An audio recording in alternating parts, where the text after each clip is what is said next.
Coucou les Kimichou! J'espère que vous allez bien, je suis vraiment très contente de vous retrouver dans cette vidéo pour vous proposer un update lecture. Je suis désolée, je suis en train de me faire manger de bisous et attaque les chouilles par mon petit chien Drogon. Mais aujourd'hui on va parler update lecture en fait tout simplement. Je vous avais proposé de choisir la vidéo de dimanche dernier entre mes déceptions de 2021 et un update lecture. Et en fait ça fait que de changer, donc quand moi j'ai vu vos réponses au sondage, c'est les déceptions qui ont primé et après coup c'est l'update qui a gagné. D'ailleurs un update qui gagne, je crois que c'est du jamais vu. Ça m'arrive jamais ce genre de truc. Donc c'est ce qu'on va faire aujourd'hui. Mais avant ça je voulais juste vous préciser un petit quelque chose pour ceux que ça intéresse. Jusqu'à demain soir, donc jeudi 23h59, toutes les bougies, ou presque, sauf les limitées vraiment, de la boutique sont en précommande. Donc si vous souhaitez en acquérir, c'est le moment parce qu'en fait je le fais de temps en temps, de manière vraiment très spontanée, sinon vous ne pouvez plus les avoir une fois qu'elles sont vendues. Le lien est évidemment en barre d'informations comme sous toutes mes vidéos. D'ailleurs les petits chiens risquent de faire du bruit, hein, vous les voyez, ils sont juste là, ils se sont accaparés le fameux fauteuil de lecture comme je vous disais dans mes vidéos coup de cœur de 2021, enfin mes lectures coup de cœur de 2021. En vérité ça fait tellement longtemps que je n'ai pas filmé d'update lecture que j'ai des lectures depuis septembre. Est-ce que vous voyez dans quelle choucroute on se trouve? Donc je vais essayer de vous parler des plus anciennes jusqu'aux plus récentes, je vais pas tout faire ici parce que actuellement je dévore du livre vraiment beaucoup, donc les derniers à mon avis sûr ils seront pas dans cette update et pour les autres j'essaierai d'aller relativement vite puisque je les ai lus il y a un petit moment et forcément les souvenirs glissent et s'échappent. Je vous propose du coup de commencer avec un jeunesse dont j'adore cette saga. Il s'agit du tome 2 de Magic Charlie, donc bienvenue à Saint-Fouettard de Audrey Alouette aux éditions Gallimard Jeunesse. Je vais faire comme dans mes dernières vidéos, je vais faire une incrustation de couverture parce que je trouve ça mieux que de le tenir et de le tripoter et de l'abîmer. Je ne veux pas l'abîmer parce qu'il évoque très bien. Ici on va donc suivre Charlie, un jeune garçon qui apparemment serait tout à fait normal et similaire à vous et à moi, mais en fait pas du tout. Il est issu d'un univers magique, un petit peu, oui c'est similaire comme souvent avec le pitch de Harry Potter. Et en fait il apprend ça de manière totalement hasardeuse lorsqu'il va tomber sur quelque chose qui appartient à sa grand-mère qui perd actuellement la tête, ses souvenirs s'en vont un par un, sauf qu'en fait cette espèce de démence n'en est pas une, c'est à cause de quelque chose de magique. Et dans cet univers il n'y a pas de magicien ou de sorcier, il y a des magiciers et en réalité Charlie en est un, sa famille sont issus de cet univers magique et il va tout faire pour comprendre qui il est vraiment et surtout pour essayer d'aider sa grand-mère au maximum à retrouver ses souvenirs et puis ne plus perdre ce qu'elle est en train de perdre petit à petit. Ce que je viens de vous dire, c'est du coup l'intrigue du premier tome de la saga, donc je ne vous ai pas parlé de celui-ci, mais ici pour faire très simple, bien sûr sans vous spoiler le tome 1, vous le savez c'est quelque chose sur lequel je suis incorrigible, pas de spoil. On est donc dans la suite directe, hein, parce que tome 2, voilà. Sauf qu'ici on est dans une école, pas Poudlard, je vous le dis direct, le nom c'est Saint-Fouettard. Voilà, sachez que ce n'est pas une école très positive où respire la joie, la bonne humeur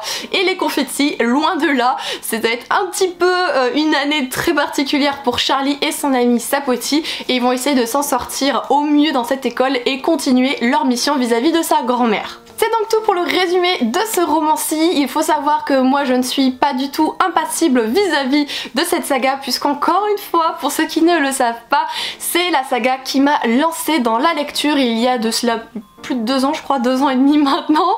Oui j'ai accumulé tout ça en un peu plus de 2 ans, c'est dit.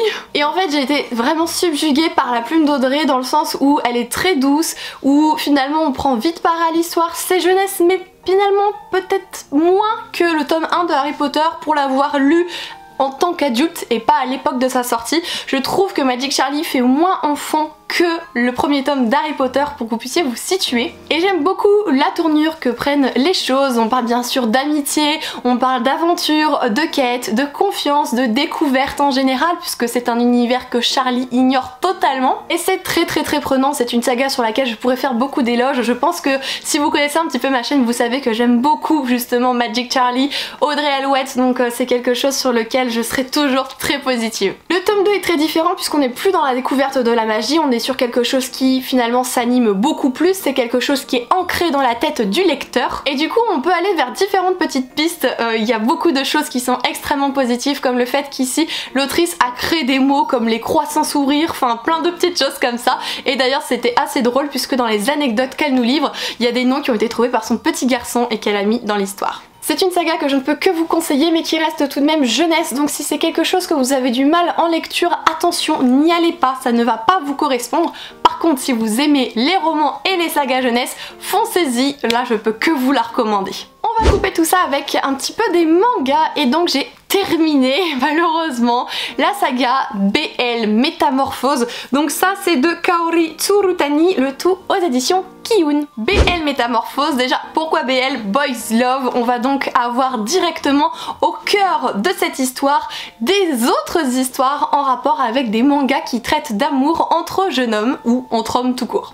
Et ce qui est hyper intéressant dans ce pitch, c'est que finalement on est clairement sur quelque chose où l'âge n'est qu'un chiffre en réalité, puisque on est sur deux personnages qui sont de générations totalement différentes. Vous avez une grand-mère et une demoiselle, limite une adolescente, et les deux vont se rencontrer et vont être unis finalement par une même passion, ces fameux mangas Boys Love. Et je trouve ça hyper intéressant finalement de voir les différents points de vue que peuvent avoir des personnages sur une même chose finalement, et c'est hyper bien. Enfin, on voit comment une grand-mère aborde ce côté romance entre mecs et on voit ce côté où une adolescente est complètement fanat de ce genre de choses et je trouve ça super bien. Enfin, les mangas c'est quelque chose qui est assez ancré dans les générations les plus jeunes ou même la nôtre, c'est quelque chose qu'on connaît, que ce soit par des livres ou que ce soit par la télé. Enfin, on a beaucoup été regarder Pokémon, Pokémon c'est un manga à la base, enfin beaucoup de choses comme ça.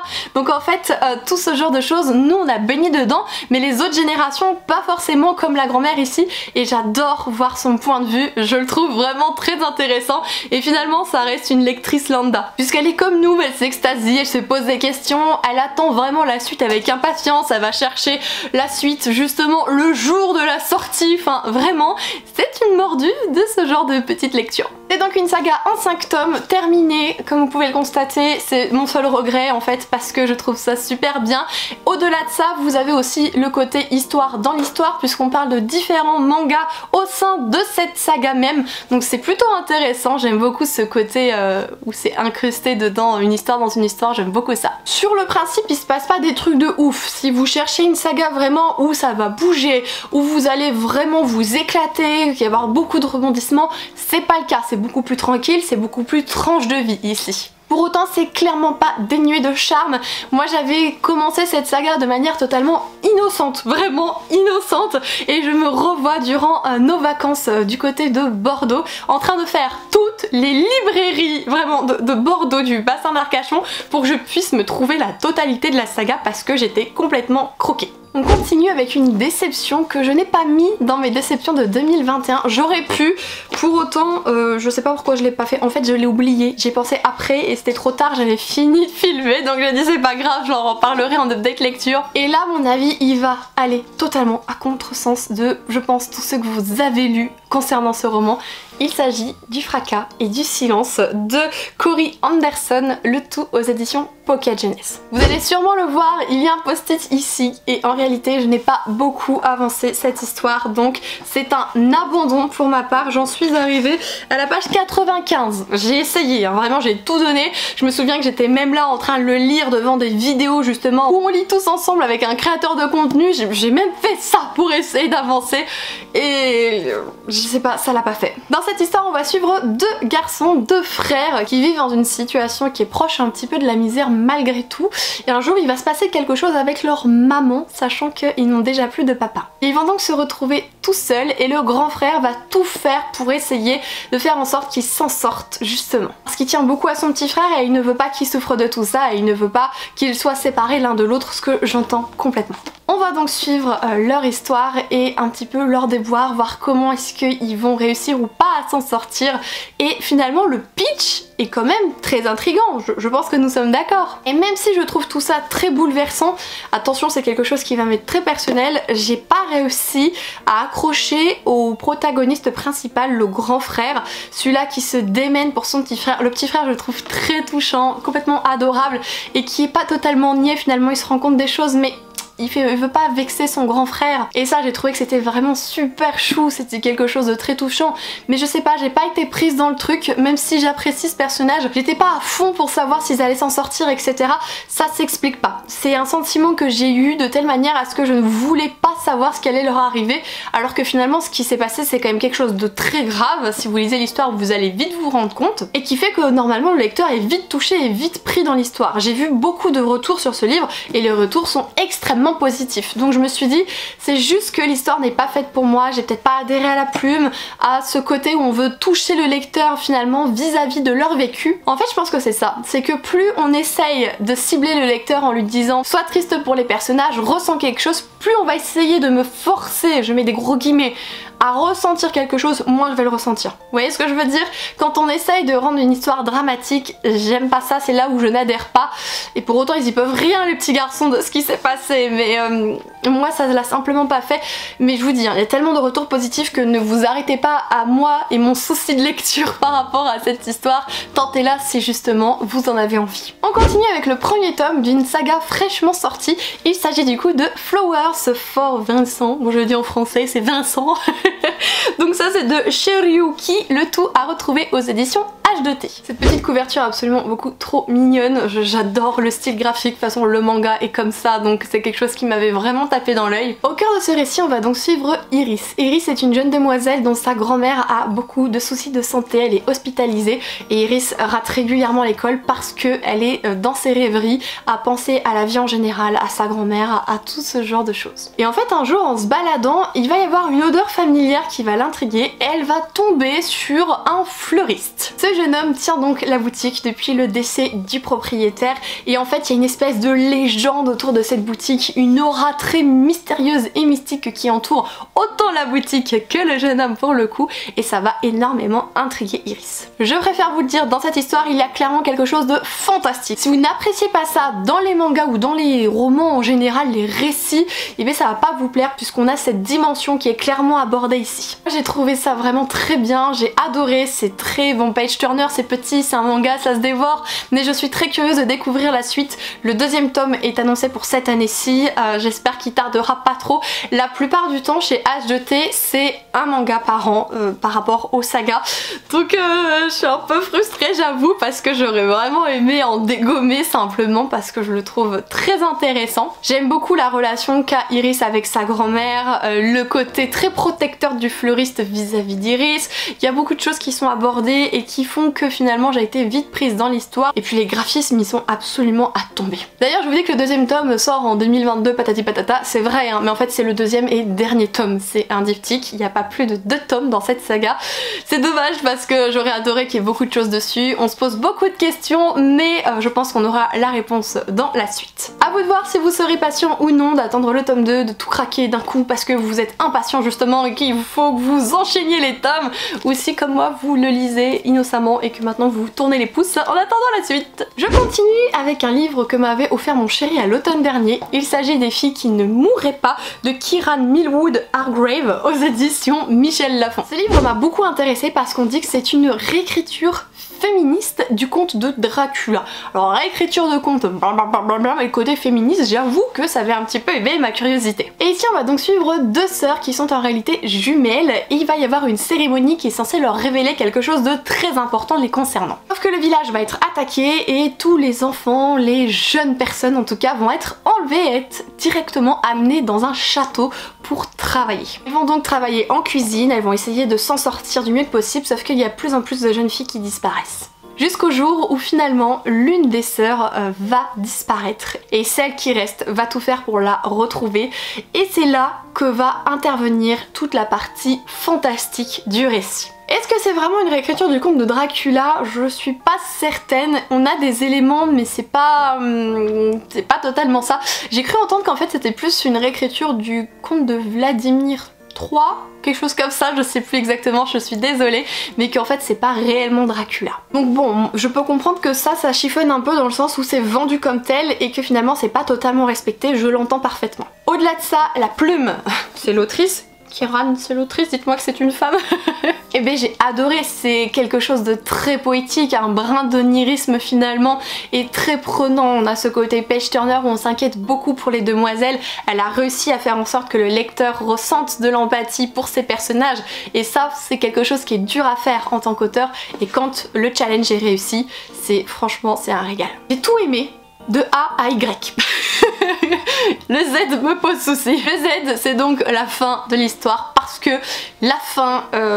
Enfin, on vous balance ça, fin de l'histoire, et il y a une page pas plus grosse que ça où on vous dit ce qui arrive après la révélation. Et du coup, j'étais très frustrée de ce manque d'informations, de ce manque de développement, parce que j'avais tellement tout apprécié que j'ai pas compris pourquoi ça a été une fin aussi abrupte et aussi pauvre en informations. C'est le seul défaut que je donnerais à cette histoire parce qu'elle avait un potentiel de dingue que l'autrice a su exploiter. C'est juste la fin qui selon moi a un petit peu péché. Mais vous voyez, je suis pas une grande connaisseuse du conte de Dracula de base et quand on arrive à se détacher de ça, finalement c'est quelque chose de très intéressant.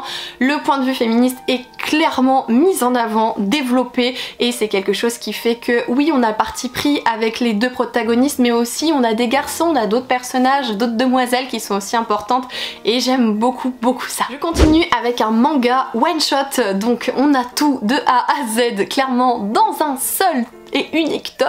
Et voir, il n'est pas pour tout le monde celui-là, il s'agit du coup de Jizo, de Monsieur Tan et de Mato, le tout aux éditions Glénat. Ici on va donc suivre un petit garçon nommé Aki. Aki a très peur et surtout personne ne le voit. Il est assis parmi les gens et il essaye de communiquer avec eux et personne ne lui répond. Il est transparent. Il ne comprend pas ce qu'il se passe mais il y a un autre petit garçon qui va réussir à interagir avec lui et il s'appelle donc Jizo. Jizo va tout faire pour essayer d'aider son nouvel ami mais surtout il va tout faire pour le protéger puisqu'il y a une mystérieuse sorcière qui rôde et qui enlève les enfants. Clairement cette histoire, même si les dessins des enfants sont mignons, ne la laissez pas entre les mains de n'importe qui. C'est extrêmement touchant et bouleversant. Sincèrement, je me suis retrouvée complètement retournée, vidée de mes émotions parce que je veux pas dire le thème abordé puisque moi j'avais entendu le thème abordé chez quelqu'un d'autre et finalement ça m'a spoilé toute l'histoire parce que j'ai compris ce qui était arrivé à cette personne et j'avais pas envie de le savoir et j'ai trouvé ça dommage que la personne le dise et donc j'avais que ça en tête dans ma lecture. Donc je ne vous dirai pas dans cette vidéo le thème abordé vraiment, mais c'est un thème qu'on ne donne pas aux enfants comme ça, on y réfléchit vraiment beaucoup. Encore une fois, si vous souhaitez le savoir, n'hésitez pas à me le demander, je vous le donnerai, mais je veux juste pas le dire en vidéo pour éviter de spoiler ceux qui ne veulent pas l'être. C'est fait par contre avec beaucoup de justesse dans le récit et même si finalement c'est juste au regard de deux petits garçons, ça reste pour autant quelque chose de vrai, quelque chose d'entier et qui peut toucher tellement de générations finalement. C'est un sujet très universel. Je l'avais eu à Noël 2020 je crois, ce manga de la part de ma petite sœur et c'est clairement le genre de livre qu'elle pourrait apprécier mais c'est quelque chose aussi qui est assez subtil. On parle beaucoup avec l'esprit dans le sens où ça touche notre cœur mais ça touche aussi notre morale, notre façon de penser et clairement le lisez pas si vous êtes en bad mood, voilà, je vous dirais juste ça. Je continue avec une de mes lectures les plus anciennes je crois de cette update lecture. Il s'agit du premier tome du Poids de l'océan de Heidi Cullinan, je sais pas si on dit ça comme ça, aux éditions Bookmark dans la collection MXM. Vous l'avez donc compris, on va avoir affaire à une romance entre deux jeunes hommes, mais c'est tellement plus que ça. L'un des jeunes hommes est autiste et l'autre est clairement dépressif. Ajoutez à tout ça de l'anxiété sociale, le fait qu'on n'arrive pas à exprimer ce qu'on ressent, etc.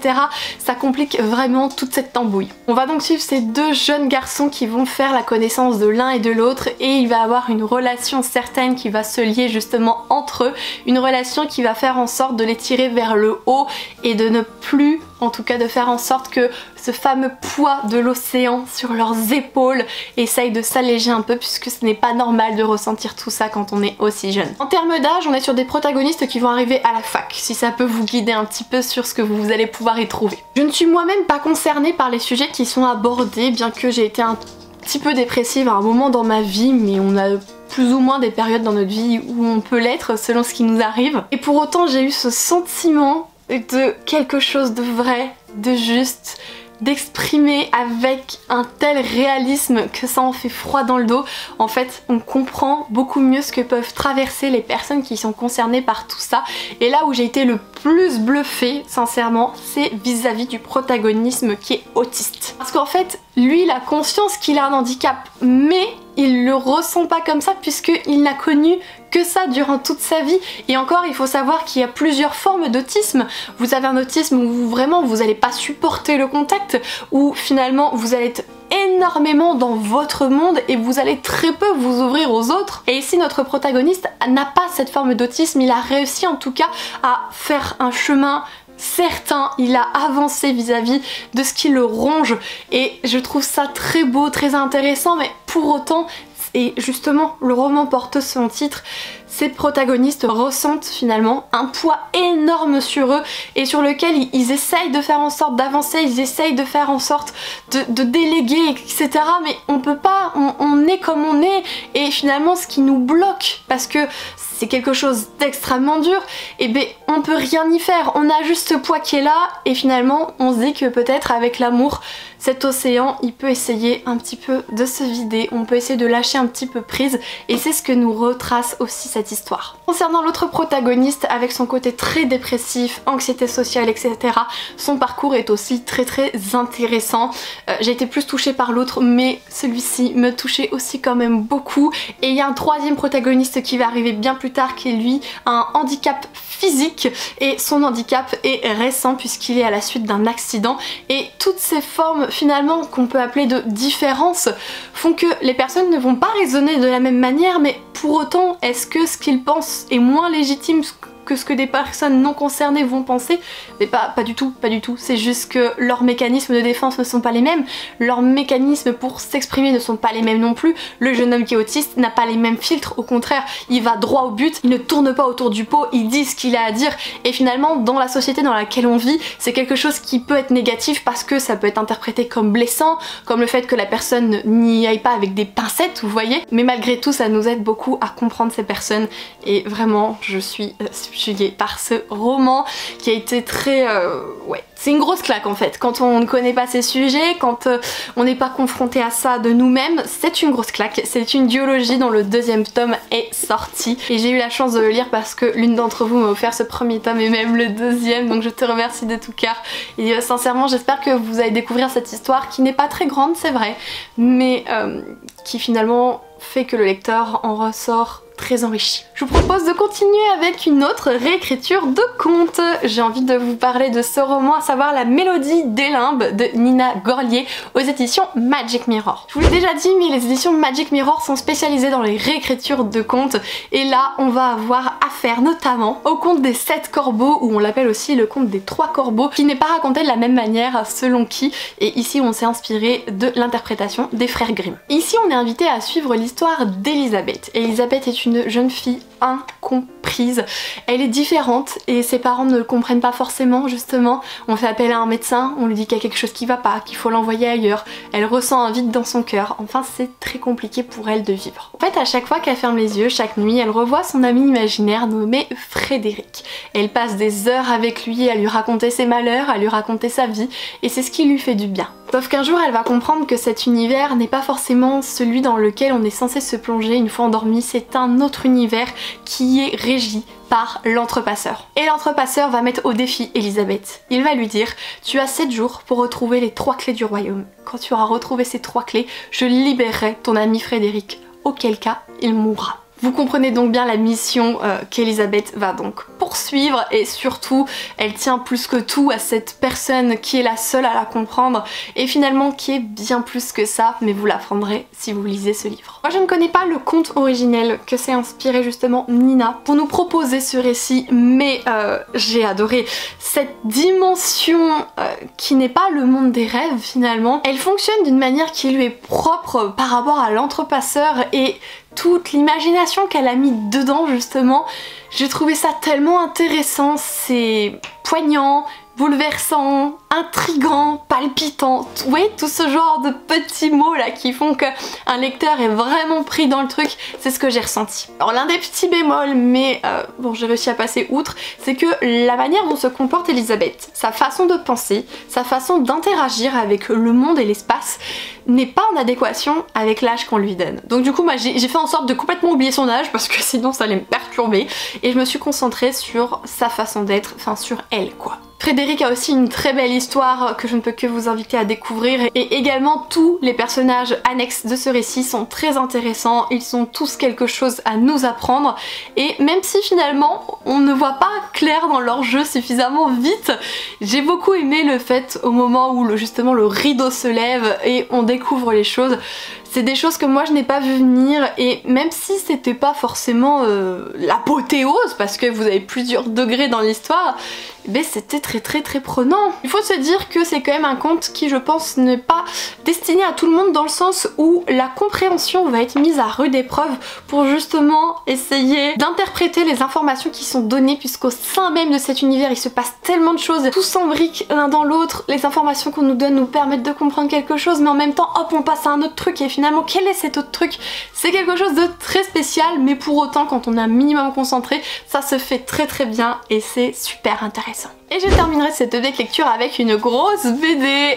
Et non c'est pas la BD dont tout le monde parle là qui est sortie il y a pas très longtemps, enfin c'est plus des romans graphiques d'ailleurs que des BD, vous savez qui est dans les tons roses, bleus, tout ça, ça viendra dans le prochain update lecture. Mais ici j'ai envie de vous parler de Grimoire Noir, c'est donc de Yana Bogach et de Vera Green Tea, le tout aux éditions Glénat. L'univers dépeint ici est très intéressant, on est dans une ville où la magie est autorisée et que c'est quelque chose de normal. Par contre, dès qu'on sort du cadre de celle-ci, c'est quelque chose de prohibé. Et la magie ne concerne que les femmes, elles sont sorcières, les hommes sont dépourvus de toute forme de magie. Sauf qu'ici on a un protagoniste qui se nomme Bucky qui a sa sœur qui a disparu. Son papa est shérif, il va donc tout faire pour essayer de la retrouver mais l'enquête est au point mort. Et sa maman qui est une sorcière très puissante, dès qu'elle est triste, dès qu'elle pleure, il pleut partout et elle est en train clairement d'inonder toute la ville puisque elle s'inquiète complètement pour la disparition de sa petite fille. Bucky va donc tenter de mener l'enquête pour essayer d'arranger les choses et surtout, comme n'importe qui, c'est sa petite sœur, c'est un grand frère et il se pose des questions, où elle est, qu'est-ce qui se passe, est-ce qu'on lui fait du mal, il va tout faire pour la dépêcher. Le style graphique ici est très gothique et j'ai adoré, enfin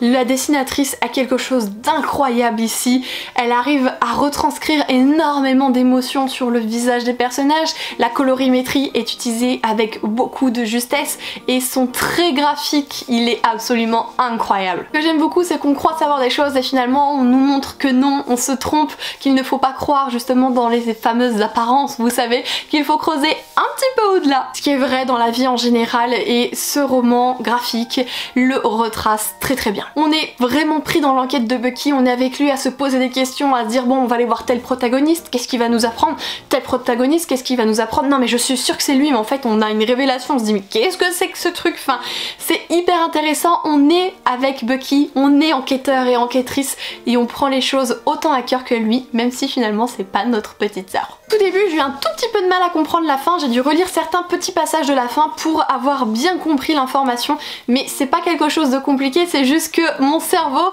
tourne dans un certain sens et finalement on nous déboîte un petit peu de tout ça, on nous dit arrête de penser avec ta tête et juste comprends ce qui se passe, regarde ce qu'il y a sous tes yeux et prends ça comme argent comptant, ne réfléchis pas. C'est quelque chose que j'ai du mal à faire hein, parce que moi je réfléchis tout le temps avec mes espèces de checklists des personnages, des investigations, des résolutions possibles. Et justement avec ce roman graphique c'est comme si finalement vous vous apprenez à réagir et à penser autrement et c'était aussi très intéressant. Je ne peux que vous le conseiller, il est absolument sublime. Alors soit c'est vrai que de par l'univers gothique il est intéressant de le lire en automne et encore plus vis-à-vis de la saison d'Halloween mais vous arrêtez pas à ça sincèrement parce que il est absolument génial. Et bien voilà les Kimichou, cette vidéo est à présent terminée. J'espère que vous aurez passé un agréable moment devant du coup mes différentes petites chroniques. Vous l'avez vu, j'ai pas réussi à énumérer non plus énormément de points négatifs, soit c'est un ressenti, soit ce sont des petits éléments à droite à gauche et encore une fois, ça c'est toutes ces lectures là, elles datent